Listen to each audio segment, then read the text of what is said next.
Assalamualaikum warahmatullahi wabarakatuh. Alhamdulillahi rabbil alamin. Assalatu wassalamu ala asrafil anbiya'i wal mursalin Sayyidina wa maulana Muhammadin. Ashhadu an la ilaha illallah wa ashhadu anna Muhammadar Rasulullah. Allahumma salli ala sayyidina Muhammadun musabihil wal ikram ya wal jalila wal ikram wa tahirin wal mujahidina amma ba'du. Qala Allah ta'ala wal Qur'anil Karim, bismillahirrahmanirrahim. Ya ayyuhallazina amanu qara'u wa'juddu wa'buddu wa rabbakum waf'alul khaira la'allakum tuflihun.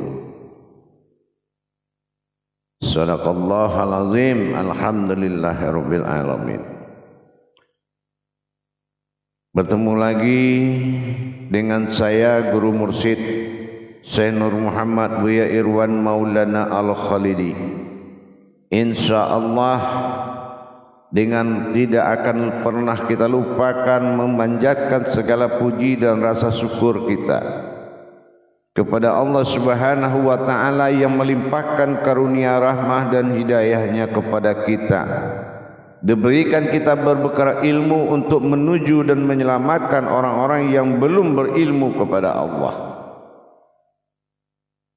Bersalam kita tidak akan pernah kita lupakan. Marilah sama-sama kita sampaikan kepada junjungan kita Nabi Allah, Nabiul Akhirul Zaman, Rasulullah Muhammad sallallahu alaihi wasallam. Atasnya kalimahnya kita kalamkan dengan membacakan Allahumma sholli ala sayyidina Muhammad wa ala alihi sayyidina Muhammad. Alhamdulillah para jemaah sekalian, kita bertemu dan belajar,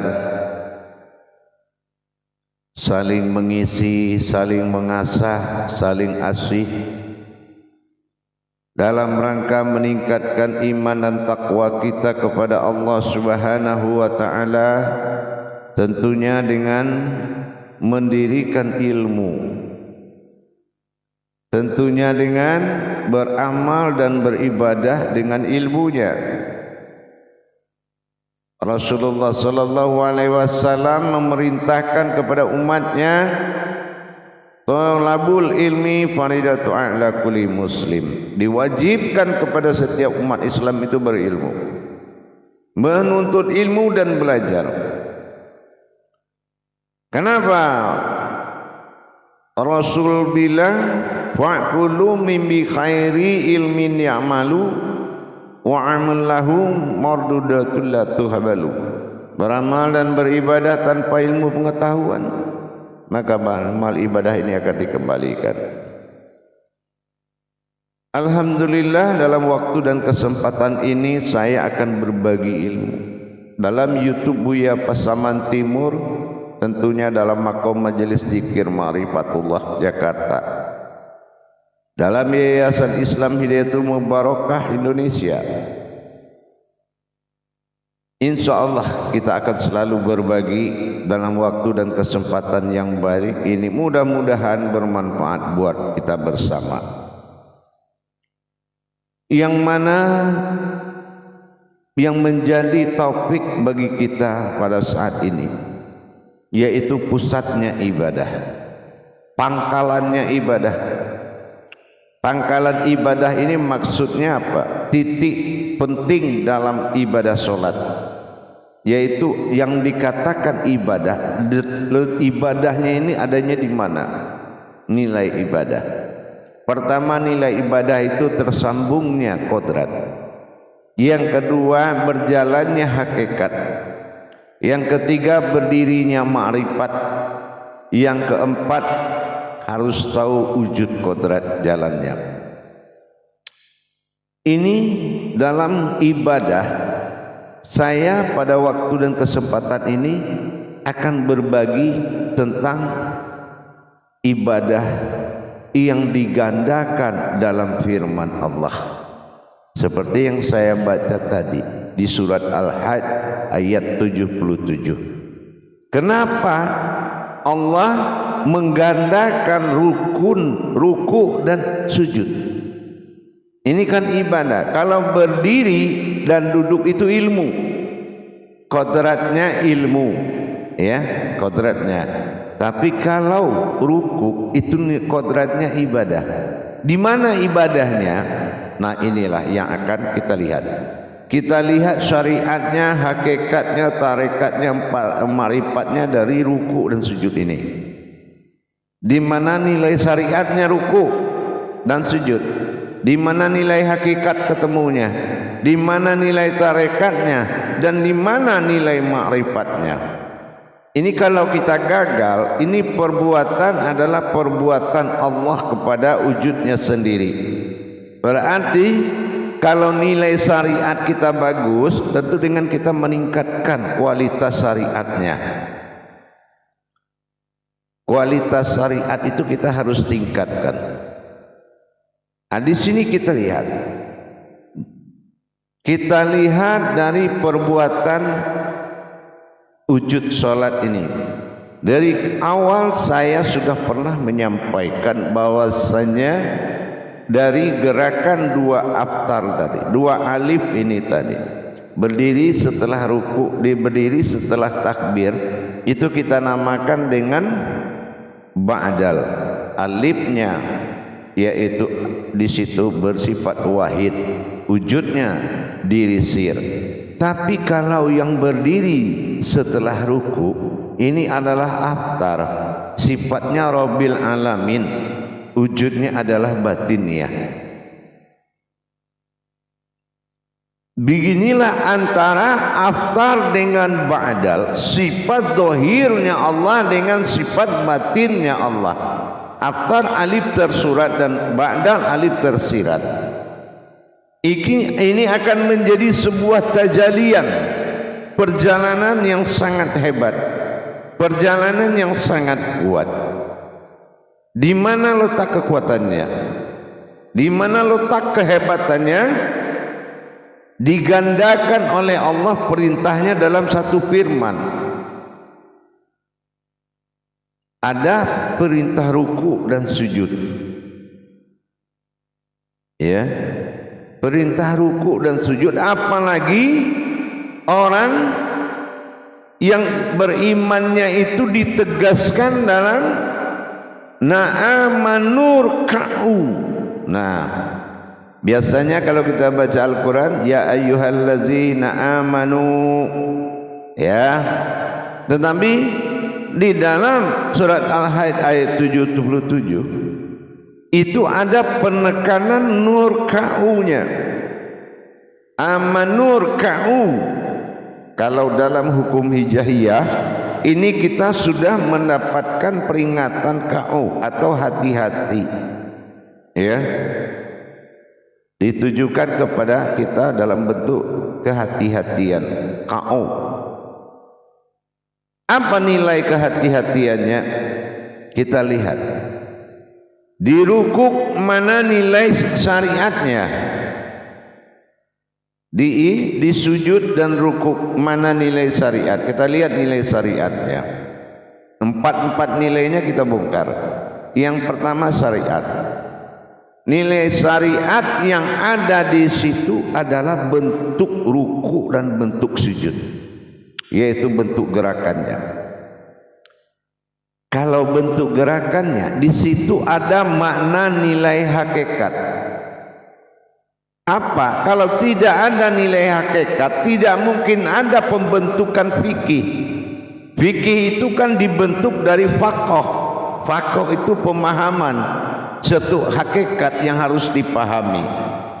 Ingat Al-Baqarah ayat 3. Allazina yu'minuna wa bil ghaib wa yuqimunas shalah wa mimma razaqnahum yunfiqun. Rahasianya di situ. Jadi apalagi di Al-H77 ini sangat ditekankan untuk mencapai keberhasilan dan kemenangan di dalam perbuatan sholat tadi. Ya ayyuhallazina amanu ruk'u. Nah di sini amanu ruk'u ini kita sangat ditekankan kepada peringatan.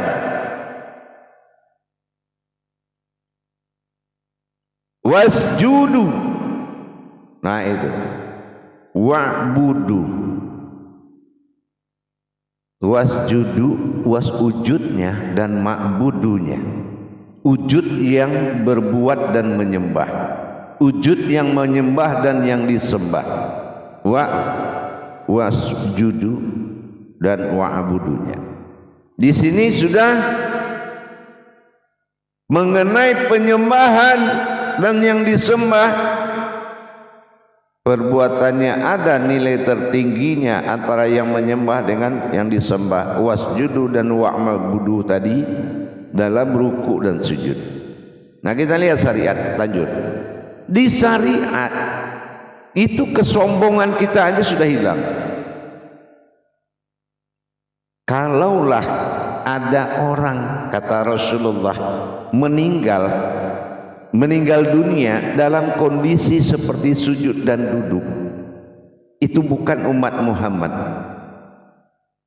Ya, artinya apa? Adab zahirnya. Bukan mati sujud itu seperti itu dikatakan bagus. Ini ada nilai kaedahnya. Nilai kaedah itu apa? Nilai manfaat yang bisa diambil. Ibarat ruku. Ruku ini nilai kaedahnya apa? Umat Muhammad waliyallah, martabat insan terjadilah martabatnya Allah. Dia tidak mau membungkukkan dirinya kepada sesama, membungkukkan dirinya kepada sesama. Dan lihat nilai matinya, kalau dia mati atau meninggal dalam kondisi bungkuk begitu, ini memalukan dan tidak akan diakui oleh Rasulullah. Nilai hidupnya bermakna kepada jangan engkau merukukkan tubuhmu karena sesuatu pangkat jabatan atau yang lain sebagainya. Nah kita lihat juga di sujud. Kenapa? Kalau Allah katakan di ruku tadi itu, jaminannya kata Rasulullah ibaratnya sebagai seekor burung yang sedang mematok, ya. Nilainya syariatnya itu ada peringatan-peringatan hakikat yang ada di dalamnya. Nah yang kedua, peringatan hakikat dari syariatnya apa? Sujud. Seperti burung memakan biji-bijian. Kaidahnya apa? Peringatan syariatnya. Peringatan syariatnya adalah kita kalau hidup, yang paling kita tidak suka itu rata-rata kalau kepala kita dipegang, ya. Dan kalau kita terjadi salah paham, berantem, paling semuanya ngejar kepala, karena di situ ada derajat, ada martabat. Dan kalau kita mau mendapatkan suatu tahta, mahkota dipasangkan di kepala, bukan di kaki, bukan di tangan. Semua derajat, merasa indah, merasa bagus, merasa cantik, merasa bagus, ganteng, gagah, itu ada di kepala. Tapi di mata Allah, kepala itu paling di bawah. Kepala itu paling di bawah. Maka disitulah memfakirkan diri kepada Allah. Tidak ada nilai apapun. Dari syariat saja kita sudah menyatakan kehambaan, bahwasanya kita tidak bisa melebihi ketinggian apapun. Kita ini adalah yang paling rendah di mata Allah. Itu nilai syariat. Maknanya itu nilai hakikat. Nilai hakikatnya apa? Lihat ruku. Ruku nilai hakikatnya apa? 3 kali diulang ayat tasdik ini sama dengan bentuk yang sama. Coba kita simak ruku itu. Ada yang berucap dan ada yang mendengar. Nah, dari sisi hakikat diulang 3 kali. Kasah wa kasah wa kasasah. Mensucikan diri dari kelupaan, dari sifat mempersekutu dan merasa tidak berterima kasih kepada Allah. Kufur nikmat. Itu hakikat. Mana tarikatnya? Yaitu perjalanan aftar, menerima amanah dari ma'dal. Mana marifatnya? Itu yang dia dengar. Apa yang dikatakan Allah dalam tarikat, dalam marifatnya? Wujud batin billah menyampaikan kepada sifat daripada aftarnya Allah, ma'dalnya. Ma'dal menyampaikan amanah kepada sifat yang disebut dengan qadrat Rabbil Alamin. Alif aftar, menerima amanah. Subhana Rabbil Azimi wa bihamdi. Di situ diambil kasah pertama. Allah mengingatkan, ba'dal mengingatkan kepada aftar, yaitu untuk menjaga kesucianku. Kasahnya di situ, jagalah subhana rabbil azimi wa bihamdi. Jagalah kesucianku, kata Allah, kemuliaanku.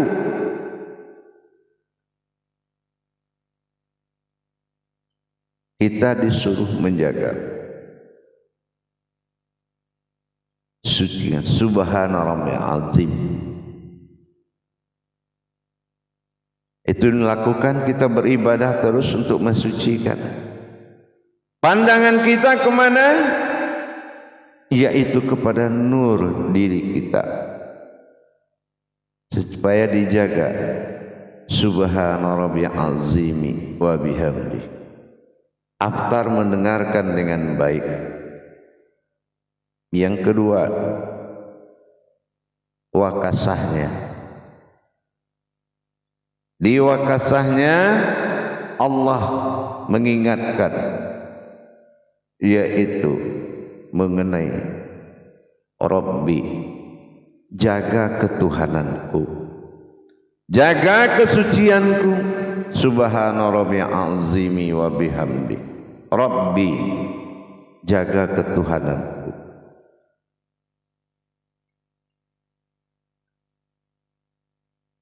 Yang terakhir, wakasasahnya, yaitu Allah perintahkan wa bihamdihi wa bihamdihi wa bihamdihi wa bihamdihi. Jagalah martabat diriku, jagalah martabat diri wa bihamdi, yaitu batinku, nafku. Apa kata aftar? Aftar bilang sifat dohirnya Allah, yaitu wujud Sami Allahu liman hamidah. Aku mendengarkan, ya Allah, aku dengar. Jagalah martabatku pada nurku. Ingat itu. Allah tadi sudah katakan kita harus menjaga. Yang kedua, jagalah Rabb, ketuhananku di dirimu. Yang ketiga, jaga kesucianku pada batinmu. Kasah wa kasah wa kasah. Jaga ketuhananku, jaga kesucianku, jaga ketuhananku, dan jaga martabatku. Akhirnya dilakukan oleh ruku. Di kesucian dia mensucikan batin, di ketuhanan dia mencucikan rohani. dan di kemuliaan, maka dia sucikan nurani. Makanya ruku ini dengan sujud ini tidak bisa dipisahkan karena nilai ibadahnya sangat tinggi. Yang beribadah adalah aftar kepada badal, sifat zahirnya Allah kepada batinnya. Tapi di dalam makom ruku dan sujud tadi, inilah yang menentukan. Makanya para hadirin dan jamaah sekalian, kalau kita tingkatkan pemahaman demi pemahaman sampai menuju kodrat sifat 7 tingkat pemahaman, bukan arti 7 macam solat, tetapi 7 peningkatan martabat solat. Apa yang dikatakan sifat martabat solat, inilah yang dikatakan dengan sifat khair sallu, kebaikan sebuah solat. Khairul sallu, tinggi nilai kebaikannya bisa kita capai dengan meningkatkan fastabiqul khairat. Kita berlomba-lomba menuntut ilmu, mendapatkan martabat Allah. Ingat, 9 martabat Allah dalam 17 rakaat syahadat akan dikejar oleh 7 martabat insan yang akan menuju kesempurnaan bertuhan. Maka dilakukanlah perbuatan nilai ibadah, dan tajalli nilai ilmunya ada pada berdiri dan duduk. Makanya berdiri dan duduk itu tidak ada panggilan dan firman-Nya di Al-Quran, tetapi yang ada adalah ruku dan sujud Al-Had 77 tadi. Jadi dengan kita memperdalam bagaimana menentukan syariat hakikat tarikatnya, apa yang ditarekatkan, apa yang diperjalankan, apa yang diwujudkan, dan apa makna dan apa wujud daripada perbuatan syariat. Syariat hakikat tarikat marifat bisa dilihat kalau kita sudah bisa mencari, yaitu khaulinya salat, fiklinya salat. Karena syarat sah solat itu 3, fikli, kauli, kolbi. Jadi pelan-pelan kita mencari syarat. Fikli perbuatan, kauli perkataan, dan kolbi ini adalah kodrat tempatnya atau kodratnya melaksanakan alamnya. Makanya insyaallah mudah-mudahan mari kita selalu berusaha meningkatkan nilai kuantitas diri kita dengan dikaji untuk mendapatkan adab tertinggi, yaitu ketinggian martabat ibadah. Karena apa? Yang mau diimbangi itu adalah keaftarannya, sifat zahirnya Allah. Sudahkah kita sampai kepada zahir wujudnya sebuah diri, naf? Kalau belum, jangan kamu menjadi diri, tapi jadilah kamu dirinya Allah, dalam arti kodrat yang dijadikan nafnya Allah. Insyaallah mudah-mudahan laksanakanlah ibadah itu dengan ilmunya. Mari kita sama-sama berjuang, insyaallah mujahadahlah, bermujahadah dan melakukan riyadhah. Tuluskan hatikan dan ikhlaskan dirimu. Kenapa? Awal dirimu adalah Tuhan. Awaludin marifatullah. Kalau kita kaji ibadah marifatullah, Allah awal jadi. Dikaji diri Tuhan ilah ma'adal tunggal ilahinas, kembali usul diri. Jadi seimbanglah kita mempelajari kodrat ilmu dan ibadah. Inilah yang akan menjadi amal dan ibadah. Mudah-mudahan kesempurnaan ini bisa kita jalankan demi mencapai maslahat ketuhanan pada diri kita. Barakallahu ya karim ya rahman ya rahim. Akhirul kalam, wabillahi taufiq wal hidayah. Assalamualaikum warahmatullahi wabarakatuh.